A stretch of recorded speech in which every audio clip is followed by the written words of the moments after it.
नमस्कार दोस्तों, आप सभी का स्वागत है। मैं डॉक्टर दिनेश कुमार पांडे।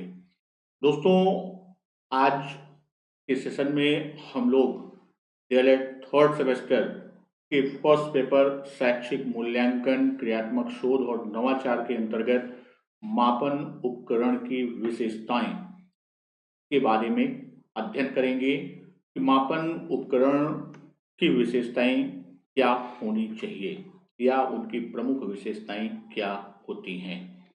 तो जैसा हम लोग जानते हैं कि शिक्षा की प्रक्रिया में इसमें शिक्षा प्रक्रिया में विभिन्न छात्रों का इस शिक्षा की प्रक्रिया में विभिन्न छात्रों का एक नहीं बल्कि हम विभिन्न चरणों में क्या करते हैं, विभिन्न चरणों में उनकी जो उपलब्धि है, छात्रों की उपलब्धि की बात करते हैं या उनकी योग्यताओं की बात करते हैं। तो उनकी उपलब्धियों और योग्यताओं का हम क्या करते हैं, उसका मापन और मूल्यांकन करते हैं। तो यह मापन मूल्यांकन हम सतत भी करते हैं, व्यापक भी करते हैं, अर्थात क्लास रूम में टीचिंग अर्थात ड्यूरिंग टीचिंग शिक्षण के दौरान से लेकर और वर्ष के अंत में हम छात्रों का मूल्यांकन करते हैं। तो मापन मूल्यांकन के लिए हम क्या करते हैं, हम विभिन्न उपकरणों का प्रयोग करते हैं, विभिन्न टूल्स को क्या करते हैं, यूज करते हैं, उसका उपयोग कर अर्थात तो उपकरणों के माध्यम से हम छात्रों का मापन और मूल्यांकन करते हैं।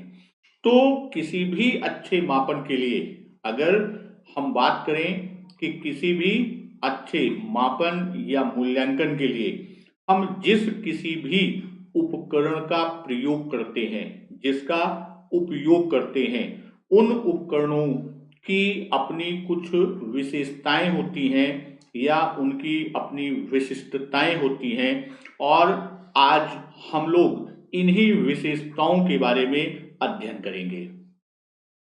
तो मापन उपकरण के संबंध में हम कह सकते हैं कि प्रमुख रूप से जो भी हमारे मापन उपकरण हैं उनकी दो विशेषताएं यानी दो रूपों में उनकी विशेषताओं को हम देख सकते हैं, जिसमें एक हम कहते हैं पहला क्या है, उन उपकरणों की व्यवहारिक विशेषताएं अर्थात वह विशेषताएं जो व्यवहारिक तौर पर हों और दूसरी बात हम करते हैं उन उपकरणों की तकनीकी विशेषताएं। तो यहाँ दो रूपों में यानी जो विशेषताएं हैं उनको दो भागों में बांटकर पहला हम तकनीकी विशेषता और दूसरा हम व्यवहारिक और तकनीकी इन दो में बांटते हैं। यदि व्यवहारिक विशेषता की बात हम करते हैं, अगर हम इसकी व्यवहारिक विशेषताएं कौन सी हैं, क्या हैं, उनके बारे में यानी व्यवहारिक विशेषताओं के बारे में जब हम बात करते हैं तो हमारी जो व्यवहारिक विशेषताएं हैं इसके अंतर्गत वे विशेषताएं आती हैं जो मापन उपकरण के व्यवहारिक उपयोग से संबंधित होती हैं। अर्थात हम कह सकते हैं कि व्यवहारिक विशेषताएं वे विशेषताएं हैं जो मापन उपकरण के व्यवहारिक उपयोग से संबंधित होती हैं। व्यवहारिक उपयोग से संबंधित जो विशेषताएं होती हैं उन्हीं को हम क्या कहते हैं, उन्हीं को हम उसकी व्यवहारिक विशेषता कहते हैं। अर्थात हम इस रूप में भी इसको समझ सकते हैं कि यदि दी हुई परिस्थिति या उद्देश्य में किसी मापन उपकरण को सुगमता व सुविधाजनक ढंग से प्रयोग में लाया जा सके तो वह उसकी व्यवहारिक विशेषताओं से युक्त होगा। अर्थात हम कह सकते हैं कि वह उपकरण जो सुगमता एवं दूसरी चीज क्या कह सकते हैं कि जो सुगमता के साथ साथ सुविधाजनक, सुगमता भी हो और कैसी हो, सुविधाजनक ढंग से हम जब उपयोग कर सकते हैं तो वह हमारी व्यवहारिक विशेषताओं से युक्त माना जाता है। और इसके अंतर्गत जब हम बात करते हैं किसकी, व्यवहारिक विशेषता की, तो व्यवहारिक विशेषता के अंतर्गत मापन उपकरण की जो उद्देश्य पूर्णता की बात हम करते हैं, इसके अंतर्गत जो प्रमुख विशेषताएं हैं वह कौन सी हैं, हम कह सकते हैं कि वह उद्देश्य पूर्णता, अगर हम पहला नंबर कहें। फिर दूसरे पर हम कह सकते हैं कि सुगमता की बात करते हैं, इजीनेस की बात करते हैं। और तीसरी विशेषता हम कह सकते हैं मितव्ययता, मितव्ययता की बात हम करते हैं। तो मितव्ययता से आशय क्या है, इकोनॉमी पोर्शन से। और कॉम्प्रिहेंसिवनेस की बात करते हैं। चौथी जो व्यवहारिक विशेषता है वह क्या है, वह व्यापकता की बात करता है, अर्थात वह उपकरण व्यापक होना चाहिए। और अंत में प्रतिनिधित्वता की बात करते हैं, रिप्रेजेंटेशन की बात करते हैं, अर्थात रिप्रेजेंटेटिवनेस की बात करते हैं, इसकी प्रतिनिधित्वता की बात करते हैं। तो ये हमारी क्या है, ये व्यवहारिक विशेषताएं के अंतर्गत हम मापन उपकरण के निर्माण और प्राप्त परिणाम के संबंध में जब हम बात करेंगे तो वह हमारा किस में जाएगा, वह तकनीकी विशेषता के अंतर्गत जाएगा। इस तरह जब हम बात करते हैं कि मापन उपकरण की जो तकनीकी विशेषताएं होती हैं, तो तकनीकी विशेषता के अंतर्गत हम किन तथ्यों की बात करते हैं, इसके अंतर्गत कि मापन उपकरण के निर्माण, जो हमारे मापन के उपकरण हैं, उपकरण के निर्माण कि उसका निर्माण हम कैसे करते हैं, वह तकनीकी विशेषता के अंतर्गत जाता है। और उस पर प्राप्त परिणाम, उस पर कौन सी चीज, जो प्राप्त परिणाम, यानी जो परिणाम हमें प्राप्त होता है उसके त्रुटि रहित होने से, इससे त्रुटि रहित होने से, ये दोनों क्या होती हैं, यह विशेषताएं तकनीकी विशेषताओं के अंतर्गत आती हैं, तो उनसे संबंधित होती हैं। और मापन उपकरण की रचना प्रमापीकृत विधियों के अनुरूप की गई हो, यानी तकनीकी विशेषता में कि जो उपकरण है, इसकी उपकरण की रचना जो है वह कैसी हो, प्रमापीकृत, स्टैंडर्डाइज हो, मानकीकृत हो, प्रमापीकृत होनी चाहिए। और ऐसी स्थिति में परीक्षण को तकनीकी विशेषताओं से युक्त परीक्षण कहा जाता है। अगर उपकरण के निर्माण को हम ध्यान दें, उसकी रचना प्रमापीकृत विधि से हो, प्रमापीकृत विधि से हो, और उससे प्राप्त परिणाम त्रुटि रहित होने से बचे जाए, से बचा जाए, तो यानी कम से कम त्रुटि हो, तो ऐसी विशेषताओं को हम किस में रखते हैं, हम तकनीकी विशेषताओं में रखते हैं। तो अगर हम सामान्य तौर पर मापन उपकरण की विशेषताओं की चर्चा करें, के बारे में बात करते हैं, तो यहाँ व्यवहारिक और तकनीकी दोनों विशेषताओं से संबंधित जो बिंदु हैं उनको एक क्रम में रखा जाए, तो यहाँ अच्छे मापन और उपकरण की जो विशेषताएं होती हैं, अगर हम लोग ये कहें कि एक अच्छे मापन उपकरण की विशेषताएं, तो इसके अंतर्गत जो प्रमुख विशेषताएं होती हैं उसमें आप पाएंगे, सबसे पहले हम बात करते हैं वैलिडिटी की, वैलिड होनी चाहिए यानी वैध। तो पहली विशेषता के अंतर्गत हम लोग देखते हैं वैधता। फिर दूसरा संतुलन, बैलेंस, दूसरी विशेषता क्या है, संतुलन, बैलेंस की बात करते हैं। तीसरी विशेषता सक्षमता, सफिशियंसी की बात करते हैं, यानी वह सक्षम हो, सब इफिशियंस, सफिशियंट नहीं बल्कि इफिशियंसी की बात हम करते हैं कि वह सक्षम हो उसमें मूल्यांकन और मापन के लिए। फिर वस्तुनिष्ठता, ऑब्जेक्टिविटी की बात करते हैं। अगली विशेषता कौन सी? वस्तुनिष्ठता। फिर पांचवी विशेषता में हम उसकी विशिष्टता को रखते हैं। और फिर नेक्स्ट में उसका कठिनाई स्तर अर्थात कठिनता और विभेदकता। कौन सी विशेषता? विभेदकता की बात हम करते हैं। फिर विश्वसनीयता, तो विशेषता वो कौन सी है? विश्वसनीयता। और विशेषताओं की बात हम आगे करते हैं। विश्वसनीयता के बाद गतिशीलता की बात करते हैं, स्पीडनेस की बात करते हैं, और विशेषता के क्रम में चलते हैं तो व्यवहारिकता। तो ये अच्छे मापन उपकरण की प्रमुख विशेषताएं हैं। तो हम लोग इन्हीं विशेषताओं के क्रम में कुछ विशेषताओं की डिटेल में चर्चा करते हैं, उसका विस्तृत रूप देखते हैं। तो सबसे पहले हम कौन सी विशेषता लेते हैं? सबसे पहले हम वैधता, वैलिडिटी की बात करते हैं। तो नाम से ही क्लियर है कि ये वैध होना चाहिए, अर्थात परीक्षण की यह विशेषता यह बताएगी कि कोई दिया गया परीक्षण मापन के उद्देश्य को किस सीमा तक पूरा कर रहा है। अर्थात मापन के उद्देश्य को वैधता किसको दिखाती है? कि मापन के उद्देश्य को किस सीमा तक पूर्ण कर रही है,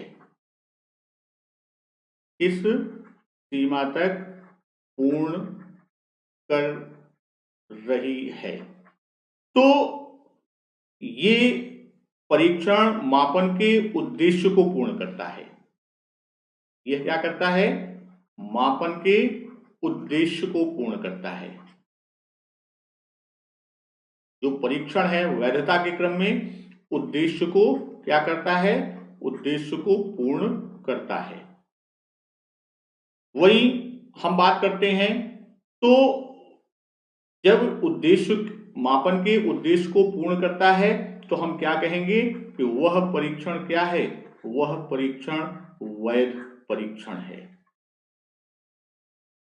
तो परीक्षण की इसी विशेषता को, इसी विशिष्टता को, जो ये विशिष्टता है, इसी विशिष्टता को हम क्या कहते हैं? इसी विशिष्टता को हम वैधता कहते हैं।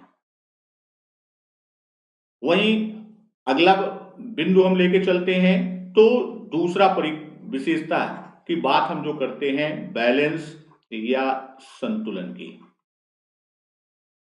तो बैलेंस या संतुलन में क्या है? इसमें सम्मिलित किए गए प्रश्नों से संबंधित होती है कि कौन से प्रश्न सम्मिलित किए गए हैं। तो सम्मिलित किए गए प्रश्नों से संबंध रखती है, अर्थात ये किससे संबंध रखती है? ये प्रश्नों से संबंध रखती है। और कैसे प्रश्न हो? जो प्रश्न परीक्षण में सम्मिलित किए गए हैं। फिर संतुलन के अंतर्गत कि परीक्षण में सम्मिलित किए गए प्रश्न समस्त पाठ्य वस्तु में ठीक ढंग से वितरित होने चाहिए। यानी जो सम्मिलित प्रश्न है वह क्या करें कि संपूर्ण पाठ्यक्रम से आच्छादित होने चाहिए। संपूर्ण पाठ्यक्रम से आच्छादित होने चाहिए, अर्थात कहने का आशय है कि संपूर्ण पाठ्यक्रम से प्रश्न होने चाहिए। तब वह परीक्षण हमारा क्या कहलाएगा? वह परीक्षण हमारा संतुलित परीक्षण कहलाएगा। फिर तीसरी विशेषता की बात करते हैं सक्षमता या एफिशिएंसी की। तो सक्षमता की जब हम बात करते हैं तो नाम से है सक्षम, तो किस चीज में सक्षम होना चाहिए? तो रचना करने में, प्रशासन करने में, यह किसमें हो, रचना करने में या और प्रशासन करने में, साथ ही साथ किसमें, परीक्षण का अंकन करने में। जो परीक्षण हम कर रहे हैं तो उसका अंकन करने में, तो परीक्षण का अंकन करने में तथा परीक्षार्थी के द्वारा परीक्षण का उत्तर देने में लगा समय, इसमें समय की बात करता है। यह समय किससे संबंधित है, परीक्षार्थी द्वारा उत्तर देने में लगा समय, उत्तर देने में लगे समय से संबंधित होना चाहिए। तो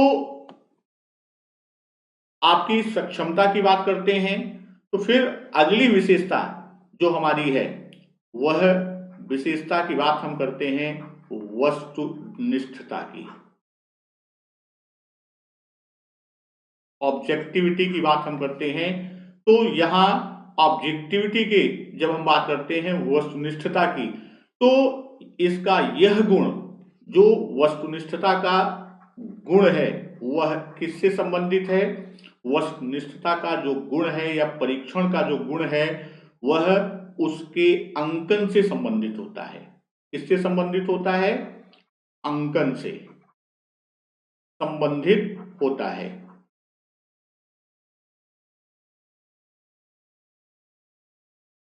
तो यहां अंकन से संबंधित होने का, यदि परीक्षण में सम्मिलित किए गए प्रश्न अस्पष्ट हैं, तो प्रश्न हैं जो किसमें, परीक्षण में हमने जो प्रश्न को सम्मिलित किया गया है वो कैसे हैं, वो अस्पष्ट हैं। अस्पष्टता के साथ साथ दूसरी चीज क्या होगा कि उनका उत्तर निश्चित होगा।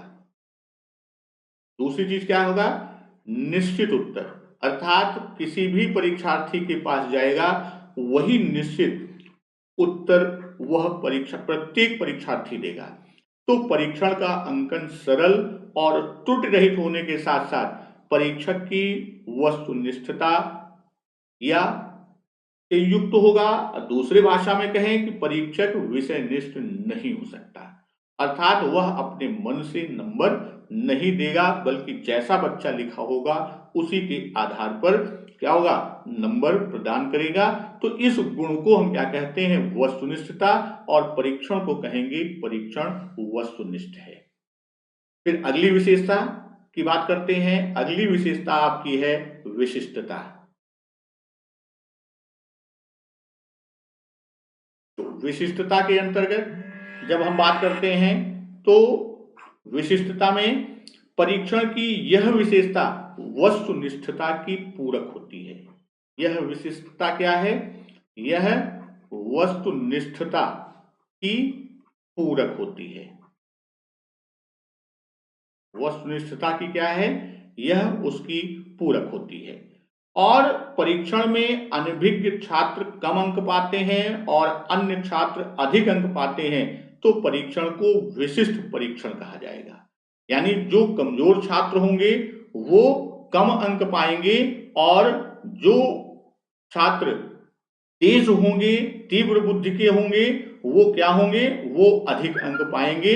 अर्थात हम ये कह सकते हैं कि इसके आधार पर विभिन्न स्तर के बच्चों में मूल्यांकन करना या मापन करना हमारा सहज हो जाता है। तो ये हमारी क्या है, विशिष्टता की बात करते हैं। फिर अगली विशिष्टता जो इसकी विशेषता होती है वह कठिनता होती है या कठिनाई स्तर की बात हम करते हैं। तो कठिनता या कठिनाई स्तर के क्रम में जब हम बात करते हैं तो यह विशेषता जो परीक्षण की होती है उसमें सम्मिलित किए गए प्रश्न के कठिनाई स्तर से संबंधित होती है। यह विशेषता किससे संबंधित है, प्रश्न के कठिनाई स्तर से, अर्थात कितना उसका स्तर कठिन है। कठिनाई स्तर से क्या होता है, ये संबंधित होता है। फिर परीक्षण में छात्र की दृष्टि से ना तो अत्यधिक कठिन प्रश्न होने चाहिए, ना ही क्या होने चाहिए, अत्यधिक कठिन प्रश्न, और ना ही क्या होने चाहिए, अत्यधिक सरल प्रश्न। दोनों अत्यधिक सरल प्रश्न। तो यहां जब हम बात करते हैं ना ही अत्यधिक कठिन और ना ही अत्यधिक सरल, बल्कि हम ये कहें कि वह सरलता वाला प्रश्न हो, अर्थात वह बहुत कठिन हो जाए या बहुत सरल हो जाए, तो फिर वह क्या होता है, मानक परीक्षण के अंतर्गत नहीं आता। फिर हम बात करते हैं किसकी, अगली विशेषता। तो अगली विशेषता हमारी जो है वह क्या है, विश्वसनीयता, रिलायबिलिटी की बात हम करते हैं। अगली विशेषता हमारी विश्वसनीयता की है। तो विश्वसनीयता में परीक्षण की विशेषता जो है उससे प्राप्त अंकों की विश्वसनीयता को बताती है। विश्वसनीयता जो ये विशेषता है वह क्या है, जो प्राप्त अंक होते हैं, प्राप्त अंक की विश्वसनीयता को बताती है,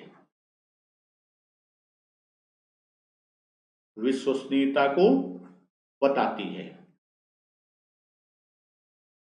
तो यहां जब हम विश्वसनीयता यानी यदि परीक्षण किसी व्यक्ति को बार बार दिया जाए और प्रत्येक बार एक ही अंक वो प्राप्त करता है, तो यह माना जाएगा यह परीक्षण क्या है, विश्वसनीय परीक्षण है, रिलायबल टेस्ट है। तो इन प्रमुख विशेषताओं के इतर कुछ विशेषताएं थी जिनका शुरू में हम लोगों ने बात किया था। वह विशेषताएं क्या थी, न्याय युक्तता की बात की थी, न्याय युक्त होना चाहिए। और दूसरी चीज वह गतिशीलता की बात की थी। गतिशीलता के अंतर्गत हम बात करें तो यहां पर सम्मिलित किए गए प्रश्नों की संख्या से संबंध रखती है। गतिशीलता क्या है, किससे संबंध रखती है, जो प्रश्न सम्मिलित किए गए हैं उन प्रश्नों की संख्या से संबंध रखती है। अर्थात हम ये कह सकते हैं कि यदि परीक्षण में प्रश्नों की संख्या इतनी है कि दिए गए समय में छात्र प्रश्नों को पूरा कर लें तो उनके काम करने की गति का कोई भी अवांछित प्रभाव नहीं पड़ता, तो उस परीक्षण को हम क्या कहते हैं कि वह उचित परीक्षण के अंतर्गत आता है। तो यहां जब हम परीक्षण की बात करते हैं तो यहां विभेदकता की भी एक बात आती है। ऐसा विभेदकता, विभेदकता से आशय क्या है कि यानी ऐसा ना हो प्रत्येक प्रश्न क्या हो, प्रत्येक प्रश्न का उत्तर